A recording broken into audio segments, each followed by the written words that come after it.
This has been a very 1911 and autoloader-centric year here for the channel, but I wanted to highlight one of my Revolver projects that I just finished up. In this video, we're going to be talking about the Heritage Manufacturing Roscoe Revolver and all of the work that I've done to this gun.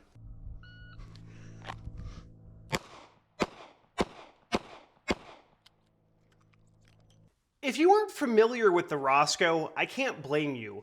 This is a revolver that was released by Heritage Manufacturing back in the summer of 2024, but at the core of it, it's just a Taurus Model 85 that has some of the updates from the 856 line of revolvers. This gun retails for about $300 new these days, but I bought this one at dealer cost back in 2024 as a good friend of mine who runs an FFL got this gun in for a customer, the customer didn't want it, and he offered it to me. I bought this gun with the intention of it being a fun tester for primerpeak.com and for the YouTube channel, but also as a project gun to practice a couple of different techniques for modifying revolvers in the ways that I like. So what have I done to this gun so far? Before I talk about what I've done to the gun, let's talk about what I did to the gun in my last update video. So I did an update on this gun back in the fall of 2024, and there were really only two things I had done to the pistol. I had swapped the factory stocks for these mother of pearl ones with a grip adapter, and I had swapped the springs for the rebound spring and the hammer spring to make the double action trigger press a little bit better.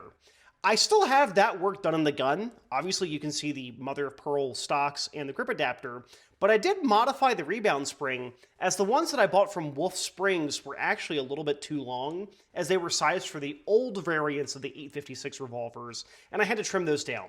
As of right now, the trigger press in this gun is a lot better. It's still a little stagey at the end there, but I don't think I can make the trigger press a whole lot smoother without cutting down the weight, and I am worried about light strikes at that point.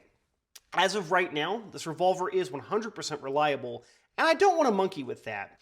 As part of the trigger job, I also did do a little bit of polishing, but I'll talk more about that as I talk about the rest of the gun here. So what are the new things I've done to this revolver since I last showed it here on the channel? For the first bit of new work that I did to the pistol, I bobbed the hammer. This is something that I'm always a fan of doing on tiny defensive revolvers, as far as I'm concerned, these guns are meant to be shot in double action only for a defensive revolver. There are some merits to having the hammer spur on there, as it does allow you to check for high primers on rounds you have in the cylinder, but that's not a thing that I'm really concerned about, so I was happy to cut off the spur. To cut it off, it was fairly simple. I have a tiny hacksaw that I use for gunsmithing projects that let me cut through the hammer spur itself, but obviously that's not leaving this nice, smooth, clean cut. From there, I took my files, starting with a little bit rougher, and then moving my way down to finer files. Once I got to a point where the files were going to be too much, I started to use sandpaper. I use a technique called the shoe shining technique, where you take your piece of sandpaper. I have a way of reinforcing it with duct tape, but I reinforce the sandpaper. I then go like back and forth, almost like you're shining shoes, and that allows me to get this nice, clean smoothness here on the back of the hammer. This was not a very intensive process to do. It took maybe an hour. Truth be told, this hammer was a lot harder, like physically, like metallurgically harder to cut through than what I anticipated. It wasn't like an impossible thing, but I did go through a couple of saw blades because my little hacksaw saw blades just, they were going dull pretty quick. But the process here wasn't too long. Aside from that, I did actually modify parts of the hammer that are inside of the frame. I removed the single action notch from the hammer. Now, I know that this might be like a placebo effect thing, but I found that the single action notch on this hammer was still causing a hitch as part of the double action trigger press, and I wanted to remove it. Maybe I was just imagining it. Maybe it's just the fact that these kind of already have that stacking feeling like a Smith & Wesson, but I ended up cutting off the single action notch because I was already in there working on the gun. Why not spend 5 more minutes to remove that and to polish it up all nice? But otherwise, the hammer work on this pistol didn't take too long. Maybe an hour and 15 minutes, give or take. The next big thing that I did on this revolver was what we call a melt job. Now, I've had quite a few people ask what that means, but it is exactly what it sounds like. Basically, we want to take any sort of harsh edges on the gun and smooth them over, so we're basically melting them. On this on this Heritage Manufacturing Roscoe, that was the sides of the frame here where the hammer is, the hammer itself where I had a couple of sharp edges, the corners of the frame up here, and then the fronts of the frame down here. I also did very, very slight melting here on the back of the frame tangs, but admittedly, since we have the side plate here, the side plate's going to be a rough point regardless, and I don't want to remove so much material that it might cause some geometric issues with the frame here. This was a fairly simple thing to do. I took a nice fine file and basically created a bevel, and then I used varying degrees of sandpaper using a shoe shine technique where you pull it over the top here to smooth it out. All in all, the melt job took me maybe an hour and a half to do with taking my time, and it's really smoothed out a lot of the harsh ledges that were through here.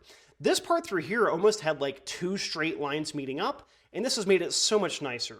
Now, was the melt job really necessary? Especially since this gun's spending most of its time in an appendix holster like this Harry's Icon 2.0 here.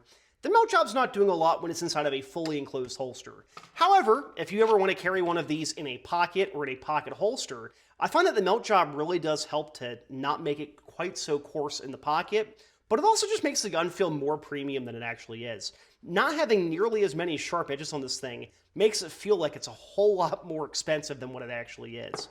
I like it. Some people might not want to put in the effort, but truth be told, this melt job did not take that much time to do.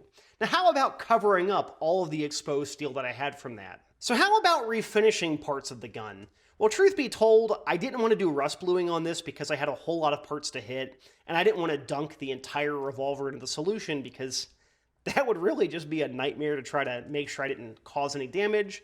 So I just did touch up with Birchwood Casey's Super Blue. I prefer the Super Blue over the traditional Cold Blue or the Perma Blue because I find that it comes out a more attractive color and it seems to hold up better. The finish on this revolver really isn't that impressive, but it kind of has like a case hardened look depending on the angle, and I find that the Super Blue, like what you can see through here, matches that case hardened look pretty well. It's not the most complete, most even thing, but I'm happy with how it turned out, and for this being a gun that I still want to have as a shooter, and I'm still in this gun for $325 with everything you see on it, I'm totally content with that bluing finish.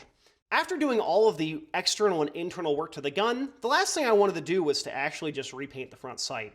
The paint on the front sight from last year had kind of worn out, and I've talked about this in my painting video, but this is not a thing that lasts forever. You do have to go back and repaint your front sight pretty often.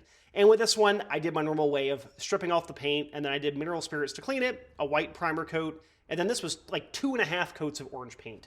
Admittedly, it's worn a fair bit because I did go out and test this gun for reliable function, and a lot of that shooting did cause some debris to get in there and chip away some paint, but that's just on me for not giving it enough time to cure. Speaking of reliability, how reliable is this gun now that I've done all of this work to the pistol? Well, it was 100%. I don't have any complaints. I really can't see any issues. I've only put about 75 rounds through this revolver since doing all the work to it, but I had no issues. I was concerned about light strikes with this gun because I did drop the trigger press down to like about 9 pounds, and I did remove some mass from the hammer, but I had no light strikes with 3 different types of ammo. Now, admittedly, with this gun, I'm really only going to be shooting the Federal wad cutters, like the 148 grain gold metal match wad cutters, or shooting 158 grain lead round nose, or maybe shooting some of these Spear Gold Dot 135 grain plus P. All of those have fairly soft primers, but I have had issues with old Smith & Wesson guns from the 50s and 60s that won't bust the primers on those, even in the stock configuration for how those guns are sprung. So the fact that this was still reliable, I'm very happy with it. Now, how does it shoot with the work? I'm very pleased with that too. I'm rolling in footage right now, but I did shoot a Werner 5x5 with this gun, and it shot very, very well. The smoother trigger jobs certainly helped out. I found that drawing the pistol out of the holster with these stocks and with the Harry's Icon 2.0, really smooth. I really can't complain. I would like to get more texture, and I will be looking for different stocks to go on this pistol in the future, but I do think that the pearl stocks are a really sharp look. But all in all, I'm very, very happy with how this project turned out when it comes to how it looks and the shootability. Now, are there any other things I want to do to the gun before I call this project totally done? Truth be told, there's only one thing left for me to do to this gun, and I'm not fully convinced that I want to do it yet. I'm thinking about chamferding the cylinder. All that means is that we bevel the charge holes to make it easier to get rounds in there quickly. That's something that would be a whole lot of effort and a whole lot of time, and I'm not really sold on it yet because the cylinder is actually, well, while still not chamfered, I found that it's very slicked up. It's very easy to get rounds out of here, and these are my dummy rounds, but when I was out shooting, I found that rounds were just dropping right out of this revolver without any sort of issues. So do I want to chamfer the gun? Maybe, maybe not. I really don't know, but we'll see. To close out the video, let's talk my total price on this project. I got the gun for $283, which is a well bit under the retail price of the pistol. Like I said at the start of the video, I got this from a friend who runs an FFL, and he sold it to me for just like $5 or $6 over his dealer pricing. So I'm in the gun $283 for the base gun. Let's factor in the stocks we have here plus a grip adapter. Those were $50. And then the spring kit that I got from Wolf was like $10. So we're $60 above that. So that puts us at what? $343. For $343, I have this gun, and then I have all the work that I did to it.